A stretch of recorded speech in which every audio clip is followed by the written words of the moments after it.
Hi there. Welcome to Tech Talk Weekly. I'm Bob from Creation Station, or is it Car Talk? You get to decide at the end of the show. This is our weekly show where we give you 2 to 3 interesting tech stories, a lot more than two today, and we get you on your way in about 20-25 minutes. Today, I've got our newest branch manager for Broward County Library, Salena. How are you doing? Hi, Bob. It's good to see you. Yes, I'm new to the Imperial Point branch and the Gulf Ocean Mile Reading Center, they're both actually located in Fort Lauderdale, Florida. Yeah, and Selena was big here at Maine Library. If you've ever seen any of the other broadcasts we've done, she's done lots of things from Maine Library here previously. So thank you for taking time. Yeah, 2 branches at the same time. They're small, but there's a lot of stuff going on. So thank you for taking the time out for us today. We'll get to what you guys are doing out there, but today's stories are really different. So our first one is all about private companies landing on the moon. Maybe you heard about the private spacecraft from Japan that was trying to land on the moon on Tuesday. It landed in lots and lots of pieces, apparently. So that's not such a great thing. Did you watch that landing, Selena?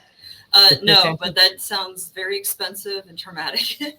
It was extremely expensive. It took them 5 months for it to get there because they were, doing as much as they could for how things would work. And something went wrong upon landing.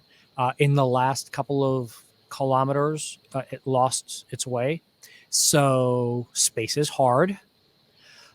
But it still brings up the idea of they would have been only the 4th people. How do you want to phrase it? The United States, Russia, and China have landed on the moon and done things. They were trying to be the first private company to do it. This wasn't like the country of Japan putting a satellite out there.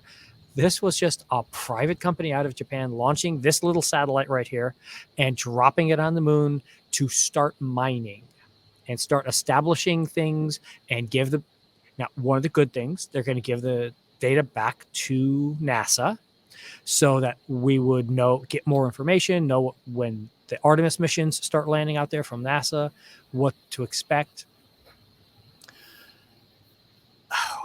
Who do you think should be in control of those mines up there?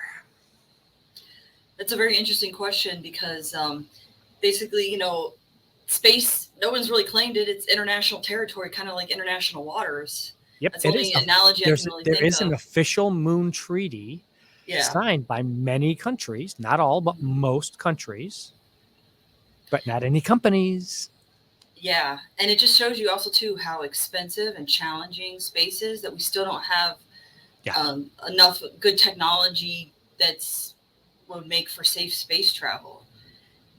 So it's very telling that only, 3 countries got the resources and the science and technology to send people to the moon. And then this, for-profit corporation did it, but it was, with some problems. Now, did they say in the article or the news story that you read that, did they actually was it able to repair itself? Not yet. Okay. They are in the middle of still trying to get the final telemetry information to see what possibly happened as it was in the final moments of descent and why it failed.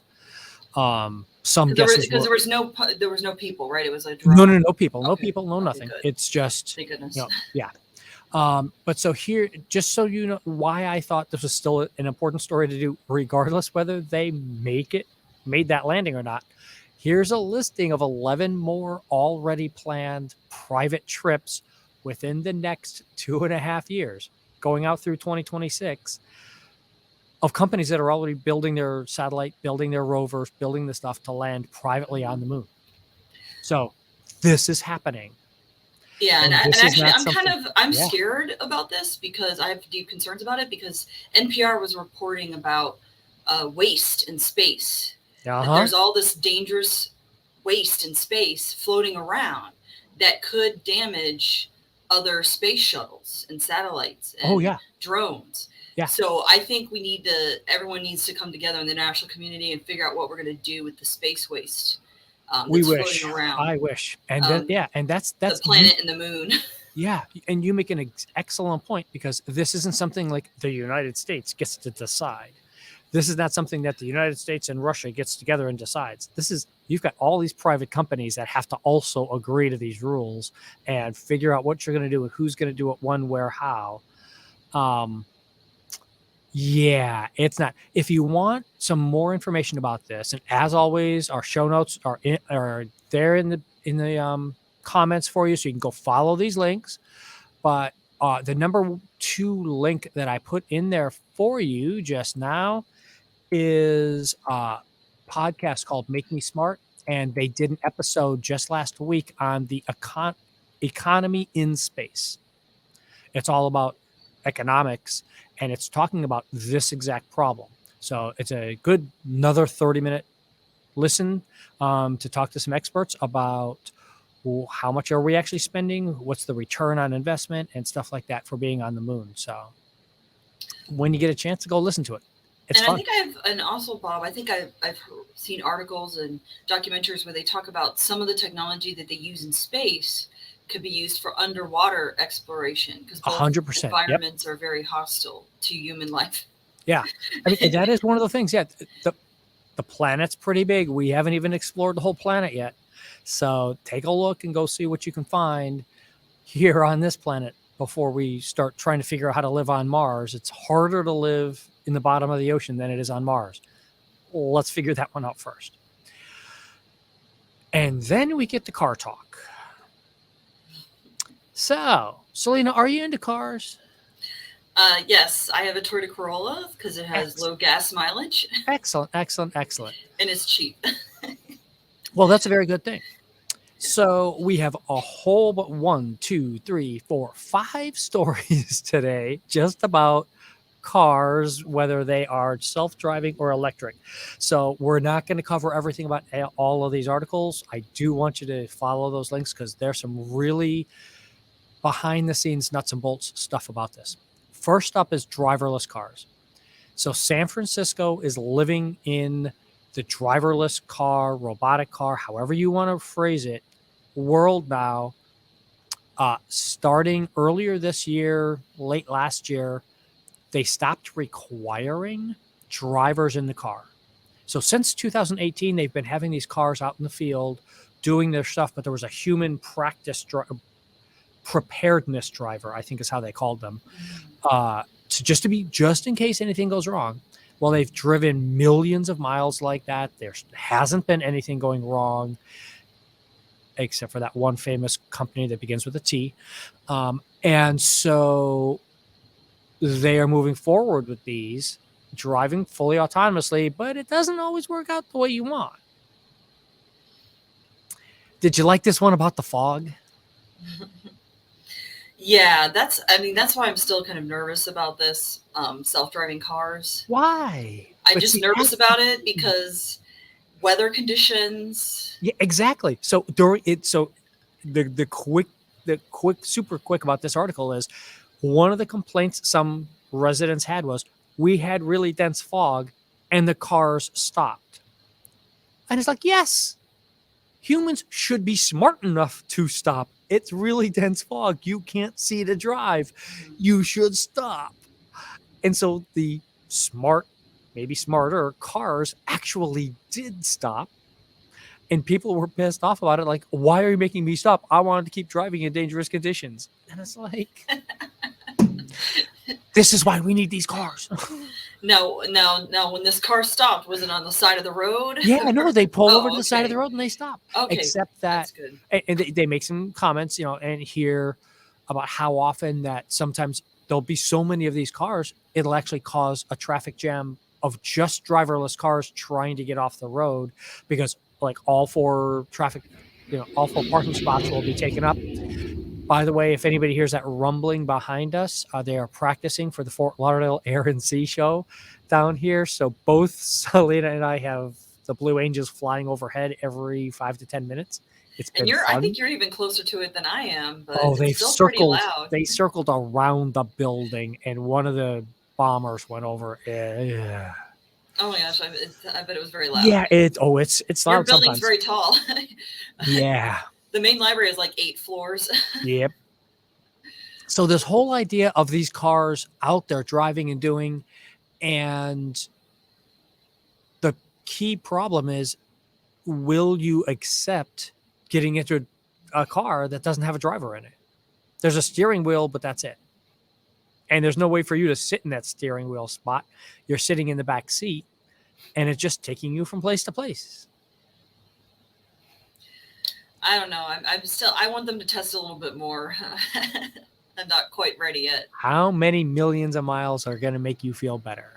I don't know. I mean, I'm just afraid. What if the computer, in the car decides it wants to do an update, in the middle of the road? Yeah. I mean, the thing is, you would have to be very good about scheduling the updates when the car was not in use. Yeah. And they have. I mean, there have not been any of those issues. I don't know. No reported ones like that. I mean, I don't know. My experience with technology is it's kind of buggy sometimes, and things don't go as planned. So I'm still a little bit nervous about computers operating heavy machinery without a human supervision. Yep. One of the other stories talks exactly about that, about how expensive this is for these people to come pull this off. GM has spent $561 million in January, February, and March of 2023 alone, just on these driverless cars.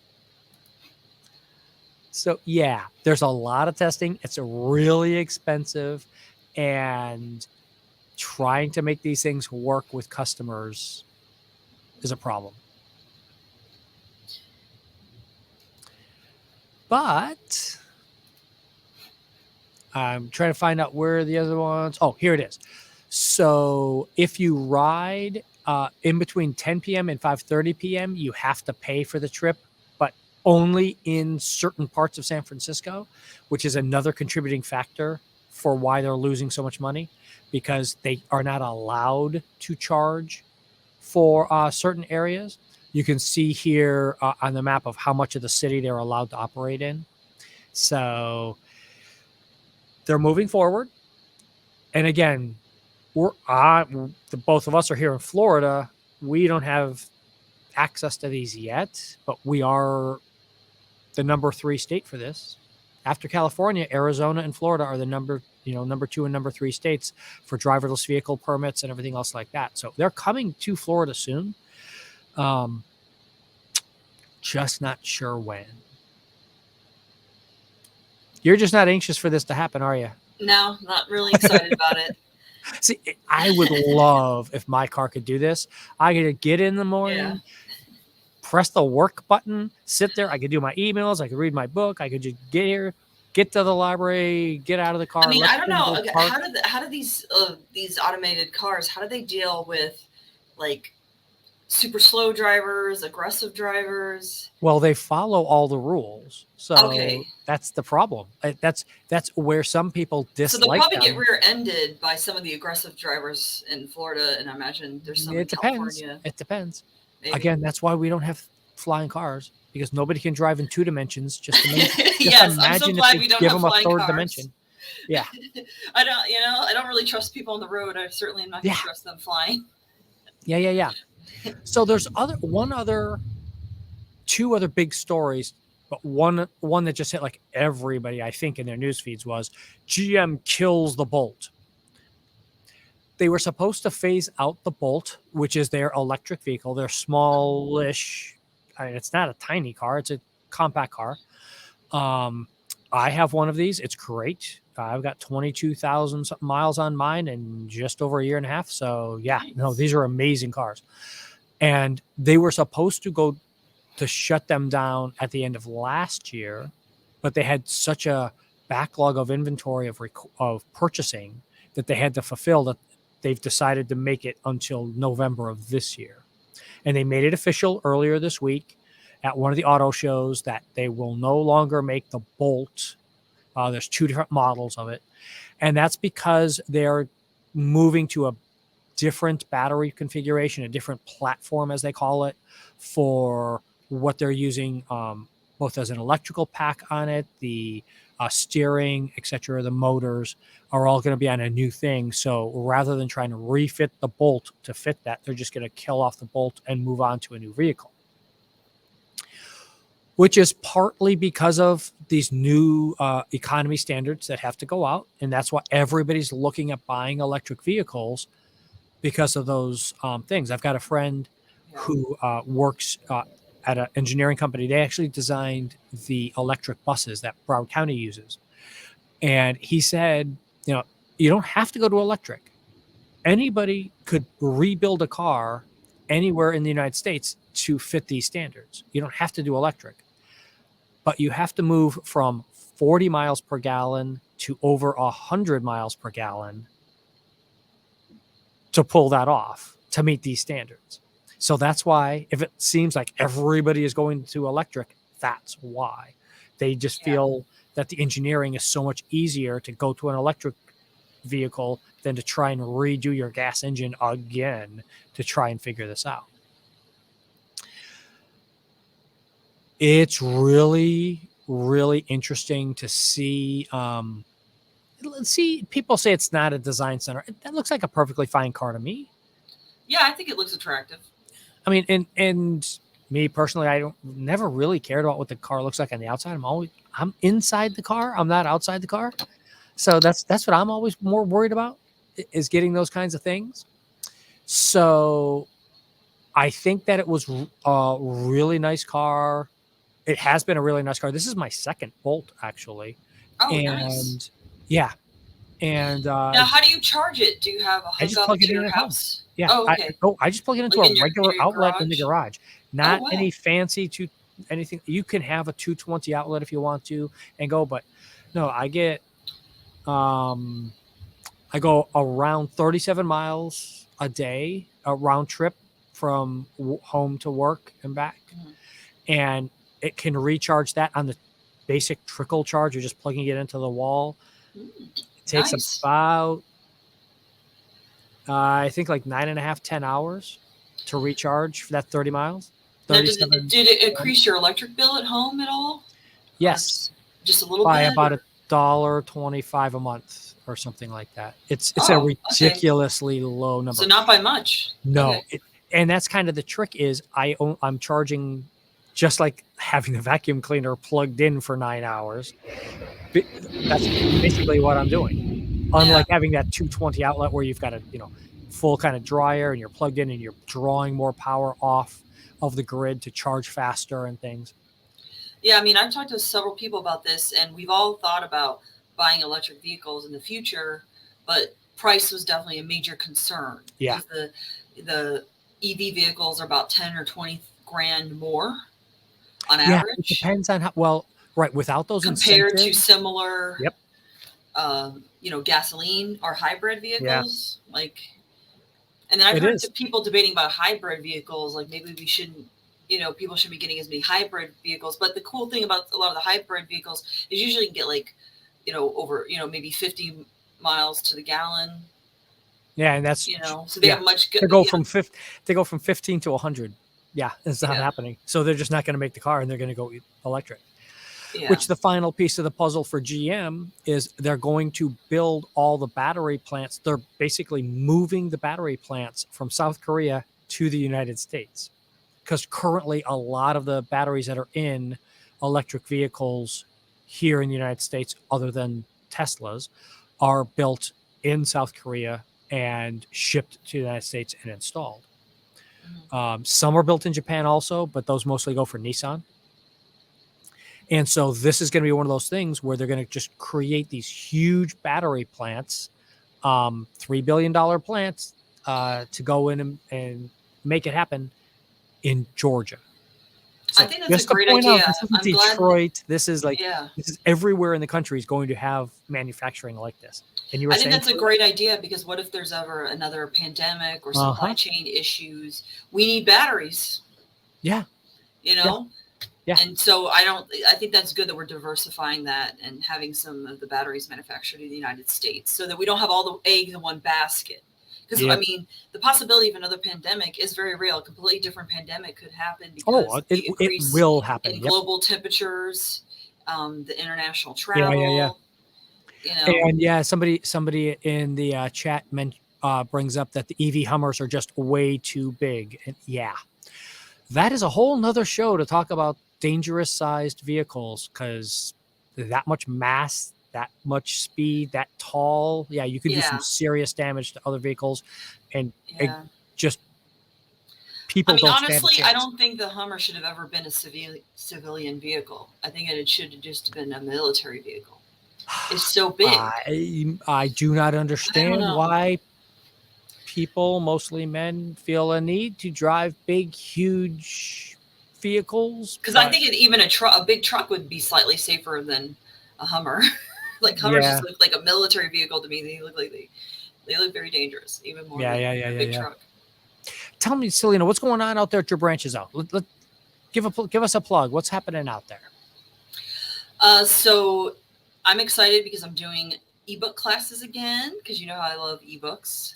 So at Gold Ocean and Imperial Point, you know, and then at Gold Ocean, we just started a new program, the French language matinee. We have a lot of people at Gold Ocean, you know, maybe some of them are Canadian or they have French in their background or something. And so we have a lot of people at the Gold Ocean Mile Reading Center that like to practice speaking French and to watch movies in the French language. So, you know, we started that French movie matinee.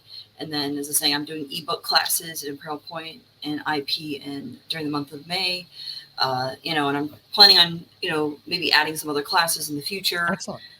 Just because I know, like, you know, the ebook stuff is always a challenging depending on the device. I've noticed, you know, with Libby, which is our biggest, formerly known as Overdrive, or Libby by Overdrive. Basically, the Overdrive app is being phased out, and less people are going to be able to use the Overdrive app if you haven't already installed it. Libby and Palace are the ways to go. Yeah, exactly. So in Palace, you know, you could add other stuff besides Libby. Like, I think it's also on Hoopla, maybe Access 360 and stuff to Palace, you know. But I find that with Libby, it's really compatible with the Android and Apple devices. But sometimes, depending on what Kindle device, ebook reader that people have, they run into some challenges. Yeah, and that's why the library is here, folks. We're here to help. You can call us on the phone, reach us out by email, or just come on into the branch and see all the new things that we got going on around here. Yeah, because you can also get help with the reference desk, too. You don't always have to go to a class. Exactly. But if you really want that more one-on-one or small group instruction or more in-depth assistance, you know, taking a class would be very helpful. Yeah, it's awesome. Thank you so much for being here, Miss Salena. Always fun. See, this is what we got to keep these tech things going. You're going to be replacing me one of these days. Yeah, I like your job. You have a lot of fun toys. I do have a lot of fun stuff out here. If there is a person, a branch, or a library staff member you'd like to see featured on the show, reach out. creationstation@broward.org, and we'll see everybody next week. Thank you, Bob.